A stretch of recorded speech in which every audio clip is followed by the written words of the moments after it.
Welcome back to NewsMakers. We are with Bruce Ansley, Jamie Gough and Hector Matthews. It's been a very significant week on the waterfront in Canterbury, with the moratorium being imposed on the mighty Huranui River.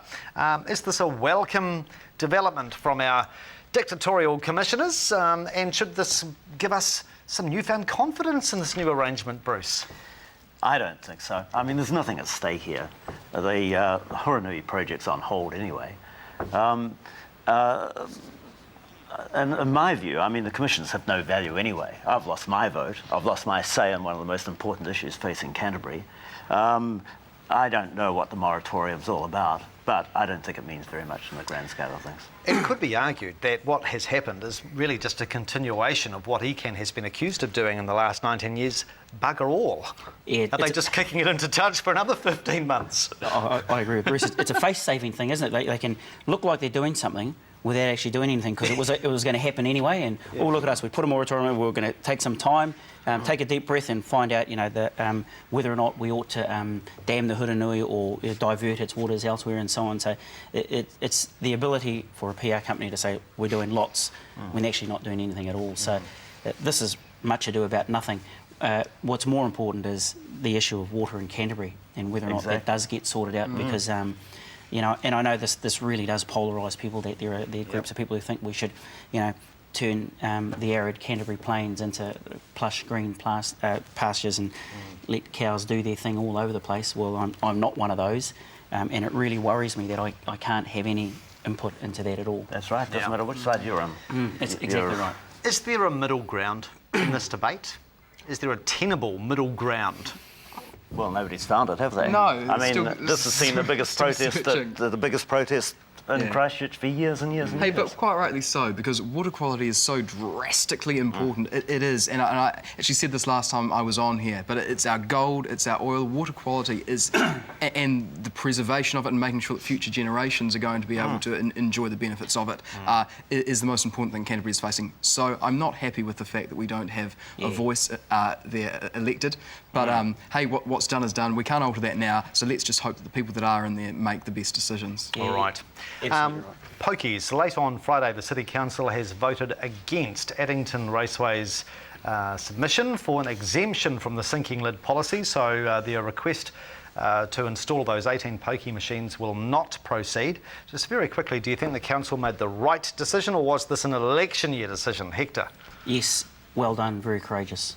Okay, Bruce? I thought people went to the races to bet on horses. I can't see. And rugby racing, a bear, the three pillars of New Zealand society. One of them seems to be disappearing. Yeah. Okay. Jamie? Right call from council. Funny decisions come out in election year, but this wasn't one of them. It was a goodie. And I think it was actually a lazy solution from Addington Raceway, if I may be so bold to say that, to sort of subsidise gambling by gambling. We're not making enough money, we want poker machines. Okay, as my dairy going to say, we're not making enough money, put in some poker machines. It opens up a massive can of worms, and poker machines are not the answer. So, very good call. Okay.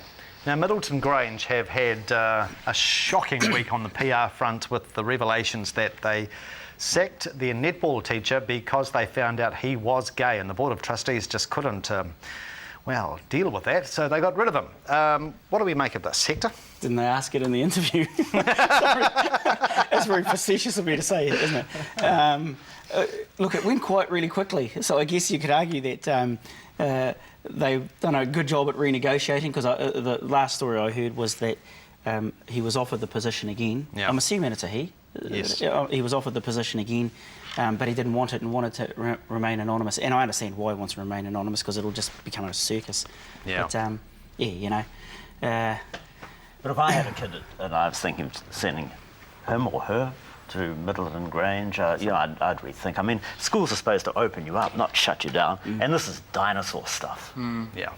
Jamie? Oh, totally uncalled for, horribly out of line. Yes, OK, it might be a religious school and a religious belief, and there might be that they don't believe in this, which is so outdated. But talking of outdated religious beliefs, people used to be burnt at the stake if they thought they were witches. There is no place for outdated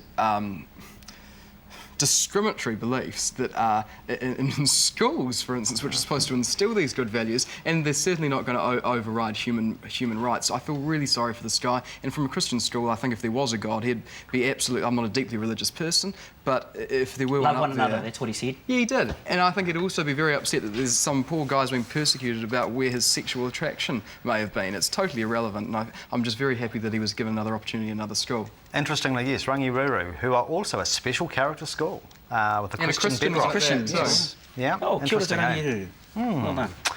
Your heroes and villains of the week. Who deserves a special mention, Mr. Matthews? Richie McCaw. Yes. I'm revealing my true colours now, and the villain is Peter de Villiers. What a clown. Why do you say this? Oh, he's got a conspiracy theory now that the officials conspired to allow the All Blacks to win the first two tests so that we could attract more people to the World Cup. The guy's a clown. Maybe he's been talking to Bob. He could well have been. Bruce. Andrew Chapman, he's my hero of the week. He's the guy who flew down the Bombay Hills at 100 k's on his skate. Look impressive. Oh, didn't it? Think of the wanted to be doing courage it and yourself. oh, too right. The courage and the dash and the daring and I think good on him. Yeah.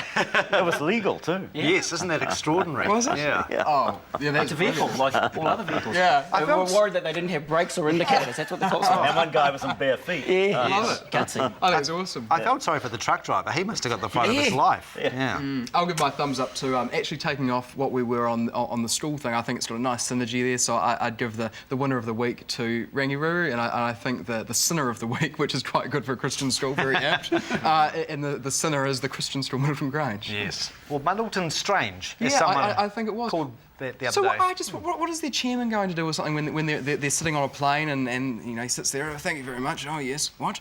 That nice young man that brought me the peanuts, he's what? Right, I'm off here. He won't be able to go anywhere in this day and age. Back in the old days. Now to the pick of the week. If you've been left waiting forever for service when you are eating out, you too may have felt like doing this. This was from a Denny's restaurant in California, apparently. To the Newsmakers poll, last week's question: should retailers prohibit the sale of knives to under 18-year-olds? 68% of you said yes, the prize winner in Hodge. This week's question, and we didn't actually touch on this issue, but you're very welcome to vote. Would you support the legalisation of assisted suicide? Would you be in favour? Yes or no? Email newsmakers@ctv.co.nz. You can vote on the web or use the post. Do so, and you'll be in to win the Starbucks coffee and the Whitcoulls gift card. And good luck. Very, very quickly, I've got about 20 seconds. Wallabies or Springboks? Wallabies. Go Robbie Deans. Go, Robbie. Mr. Ansley? Wallabies, too right. Really? Jamie? 3 ducks in a row, mate. Wallabies then. Would we have the same consensus for the Warriors making it 6 out of 6? Against the Rabbitohs. Yeah, tough game, but I think they can do it. Okay, Mr. Ansley? Likewise. Yes. Well, I'm not so much of a leaguey, but look, we've been in such agreement now, it'd be a shame to break it. So I'd like to say yes. Oh, look at that. Unanimous. Thank you very much for joining us. Have a great weekend, guys. Jamie Gough, Bruce Ansley and Hector Matthews, thank you for your company. Take care. Thank you. Good night.